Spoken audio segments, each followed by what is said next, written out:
Bien, estamos de regreso aquí en La Noticia al Día, en La Noticia TV, canal 27.2, en la señal de Vez Cable.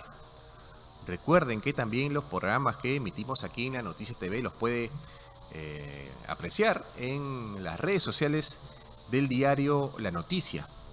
Ya hablamos largo y tendido sobre el tema de la influenza y bueno, hay que tomar precauciones, ¿no? Pero ahora vamos a girar en la información y vamos a hablar del tema de Chile, ¿no? Ayer comentábamos este triunfo de José Antonio Kast en Chile y bueno, él, recordemos que durante la campaña hizo un anuncio de hacer más fuertes las leyes migratorias y hablaba de expulsar y detener a aquellos ilegales. Esto generó durante algún momento una tensión en la frontera entre Perú y Chile, porque muchos de estos inmigrantes ilegales buscaban ingresar al Perú. Se quedaron en una especie de limbo, ¿no? Ante esta situación, la frontera entre Perú y Chile amaneció el día de ayer con medidas de seguridad reforzadas tras la reciente elección de José Antonio Kast en el país vecino. Según reportes desde la zona, se desplegó un contingente de unos 50 efectivos policiales distribuidos a ambos lados de la vía con el objetivo de garantizar el orden y el control migratorio. Ante los anuncios de Kast en su campaña, al indicar que si ganaba las elecciones iba a expulsar a los migrantes ilegales, se teme que ahora empiece un nuevo éxodo de extranjeros, especialmente venezolanos. Por el momento, el panorama en la línea fronteriza se mantiene tranquilo. Por el momento, ¿no? Las autoridades confirmaron que no se ha registrado la presencia de inmigrantes indocumentados intentando ingresar al territorio peruano. El flujo regular se desarrolla bajo control gracias a la presencia disuasiva de los agentes que custodian el corredor internacional.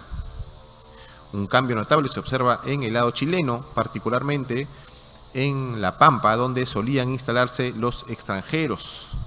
El campamento improvisado que ocupaban los migrantes luce ahora vacío tras las labores de limpieza que eliminaron carpas y pertenencias. Diversos medios de prensa chilenos llegaron al lugar para monitorear el desarrollo de los acontecimientos posteriores a los comicios. A pesar de la atención pública, la calma impera en el cruce oficial, donde el tránsito se desarrolla sin disturbios que marcaron semanas anteriores. La estrategia de seguridad se ha extendido más allá de la vía principal en sectores remotos de la frontera como los hitos 15 y 18. También se han tomado medidas preventivas. Además, en esta zona de difícil control por la geografía, efectivos militares patrullan el desierto para impedir ingresos irregulares por pasos no habilitados. Bien, esta es la situación que se vive en la frontera. Hay, digamos, mayor presencia policial.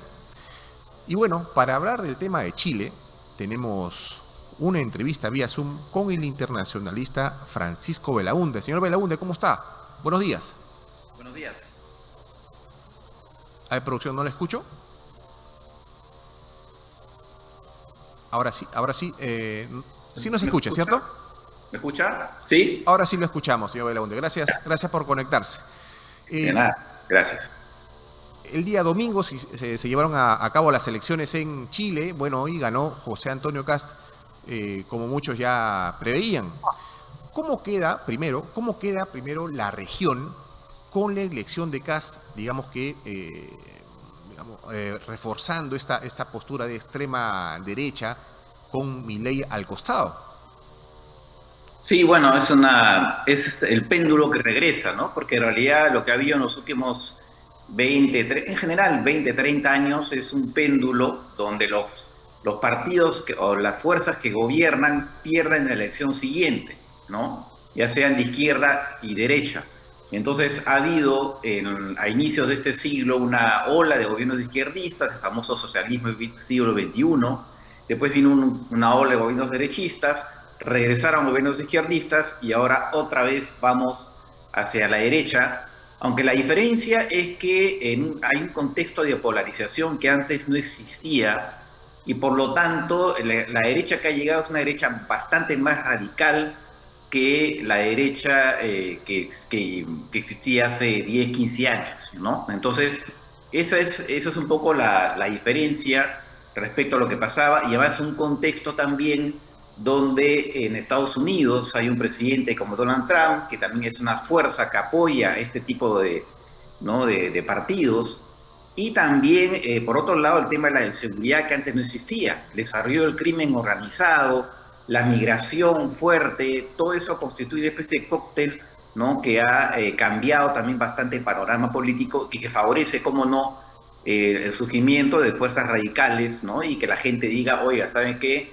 Yo prefiero sacrificar un poco de mi libertad con tal que se solucione el tema de la inseguridad, porque efectivamente se vuelve invivible para muchos, ¿no? Claro, y justamente uno de los caballitos de batalla de Kast en la campaña era el tema de la inseguridad. Bueno, de todos los candidatos, pero precisamente hablemos de Kast, que hablaba de también el radicalizar de alguna manera estas normas contra los migrantes ilegales, ¿no? Esto generó en algún momento que muchos de estos migrantes buscaran cruzar hacia el Perú de forma ilegal, no están documentados, ¿no?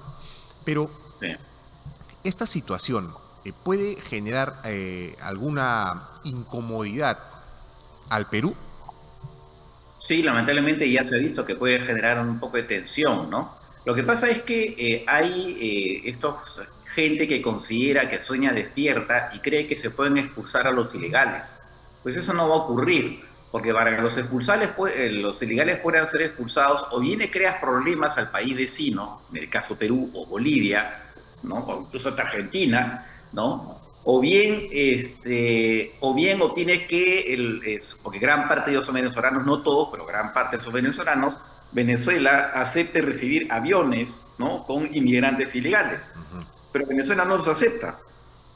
Y eso está sucediendo, eso que los países de origen de los inmigrantes no reciban de vuelta a sus nacionales, ocurre también respecto a los inmigrantes ilegales en Europa.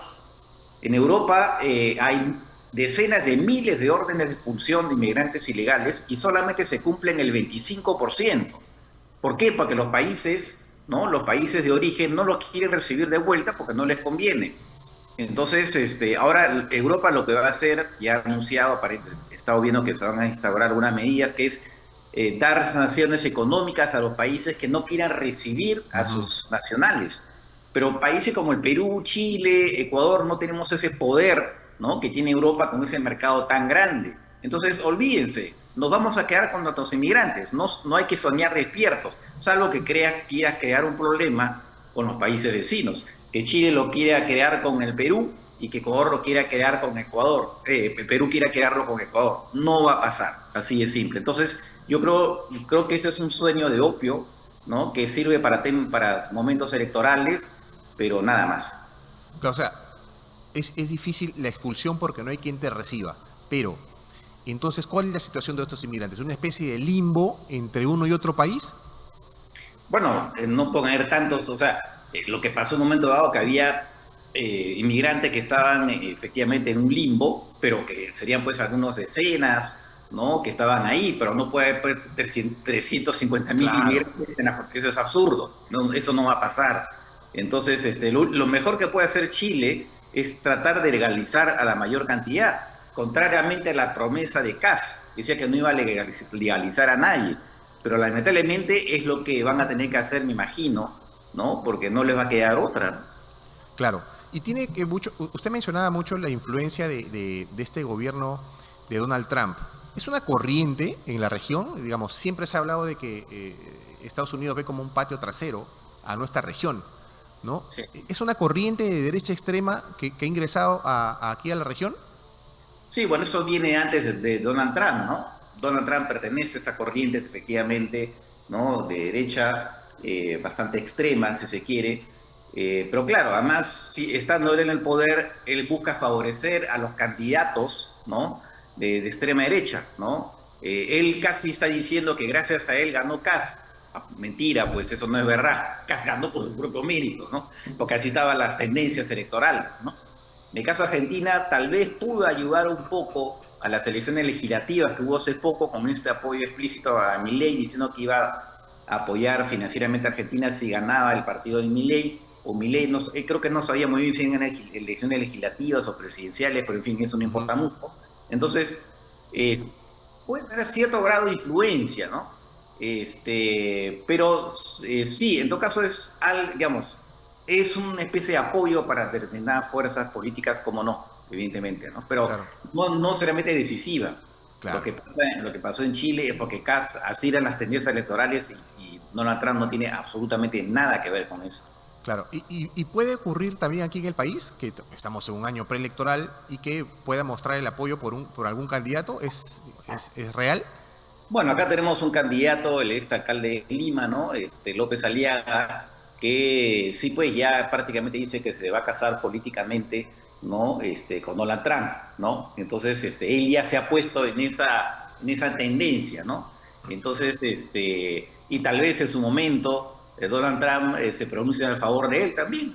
Diga, yo apoyo acá y voy a apoyar financieramente al Perú, ¿no? Si es que se elige a López Aliaga. Aunque ya, como se ha visto, Estados Unidos ya quiere convertir al Perú en una especie de aliado Ujú. importante, aunque no de la OTAN, pero un aliado importante, ¿no? Claro. Y hablábamos de este péndulo, ¿no?, que hay en la región respecto a derecha e izquierda, ¿no? Y vemos a países como Argentina, el Chile, el propio Ecuador, más o menos en esa línea de derecha. Por otro Sí. lado está Colombia, Brasil, bueno, Venezuela ni qué decir. Siempre se va a ver esta polarización en la región, siempre se ha vivido. Bueno, sí, pues, ¿no? Sobre todo porque hay gobiernos, antes había, digamos, gobiernos de izquierda socialdemócrata moderada y derecha, una derecha más o menos centro-derecha, ¿no? Ahora las cosas se han radicalizado. Bueno, es verdad que la izquierda tuvo su momento radical con el socialismo del siglo XXI. Ujú. Además, en muchos casos una izquierda absolutamente autoritaria, ¿no? Con los gobiernos de Correa, el gobierno, bueno, Venezuela, por supuesto, ¿no? Y ahora estamos viendo la respuesta desde la derecha, que hay una derecha más bien de corte autoritario, ¿no? O de modales autoritarios, si se quiere, que comienza a surgir, ¿no? Antes era una izquierda autoritaria con el socialismo del siglo XXI, ahora es una derecha que hace temer algún talante autoritario, ¿no? Entonces, es algo, lo novedoso ahora es que es eso, ¿no? Que esta vez le toca a la derecha ser más radical que la izquierda, antes fue al revés, Claro, ¿no? pareciera algo cíclico, ¿no? Ahora me toca a mí, Sí, en unos 10 años capaz te toque a ti, pero ah, siempre se va al tema de extremos, ¿no? Usted mencionaba a Venezuela hace un momento, y bueno, es imposible no tocar el tema que se vive ahí en esa parte de la región. Y yo recuerdo haber conversado con usted hace algunos meses sobre esta tensión se vive en el Caribe desde agosto por la presencia militar de Estados Unidos, y han pasado varios meses. ¿Cómo analiza este periodo de tensión en esta zona del continente? Bueno, ya el propio gobierno venezolano es una fuente de tensión desde hace varios años para la región. El hecho, primero, de haber provocado esta huida masiva de gente, porque por las condiciones de vida en Venezuela muy graves, y también por el crecimiento del crimen organizado. Entonces ya Venezuela es un factor de tensión, Ujú. porque además ellos apoyan, ¿no?, a grupos armados colombianos, ¿no? También. Entonces son ya una fuente de tensión en América Latina. Ahora lo que pasa es que viene la respuesta, ¿no?, desde Estados Unidos, donde bajo digamos, el argumento de la lucha contra el narcotráfico, pues hay una presión enorme sobre Venezuela, ¿no? Pero ya Venezuela es un problema de seguridad hace muchos años para toda la región, no es solamente ahora. Lo que pasa es que ahora hay una presión militar, que Claro. es la de Donald Trump, ¿no? Que esta vez sí, a diferencia de su primer gobierno, parece, aunque con Donald Trump nunca se sabe, porque un día se amanece de buen humor, o vio una película que le gustó el día anterior, entonces cambia de opinión el día siguiente. Entonces, pero parece que van a hacer algo contra Venezuela. Ya están presionando, pero hace rato que estamos esperando una acción militar ahora sí, directamente contra Venezuela. Ese es un poco el escenario nuevo que hay respecto a lo que ha pasado en los últimos años. Claro, y hay países que están muy cerca de Venezuela que sirven ya como especie de puntos para la llegada de naves y embarcaciones norteamericanas. Por ejemplo, ayer Trinidad y Tobago señalaba que ya había conversado con Estados Unidos para que puedan aterrizar en su territorio aviones de combate norteamericanos. Esto que se compre el pleito, digamos, pequeños países alrededor, en la zona del Caribe, agrava la situación, o sea, Venezuela está en la capacidad de aguantar esta presión que se está ejerciendo. Cuando un gobierno autoritario quiere permanecer en el poder, hace todo lo posible para quedarse, ¿no? Y veamos el tema de Irán, ¿no? Bueno, Cuba, por supuesto, y aunque esté el país derrumbándose, quieren quedarse en el poder, ¿no? Entonces, claro, por eso que la presión, pero si ellos no les importa mucho que la población tenga problemas, lo que les importa es el poder. Y entonces, si no tienen una alternativa, digamos, ellos quieren permanecer en el poder, salvo que acepten finalmente, bueno, que se van con toda su familia a un lugar, pero parece que eso no les interesa, hasta ahora por lo menos, ¿no? Entonces tal vez abandonan el poder cuando sienten que su propia vida corre en riesgo, ¿no? Entonces ese me parece lo más difícil, ¿no? Que un gobierno de esas características quiera abandonar, quiera abandonar el poder y por lo tanto se pueda aliviar toda esta tensión. ¿Y cree usted que Nicolás Maduro estaría, digamos, pensando o sintiendo que en este momento su vida corre riesgo o se siente bastante seguro? Bueno, según un artículo del New York Times, él estaba cambiando constantemente de lugares donde dormía, ¿no? Y estaba cada vez más resguardado. Entonces parecía que no se siente tan seguro, ¿no? Tal vez no está durmiendo tan bien, no lo sé.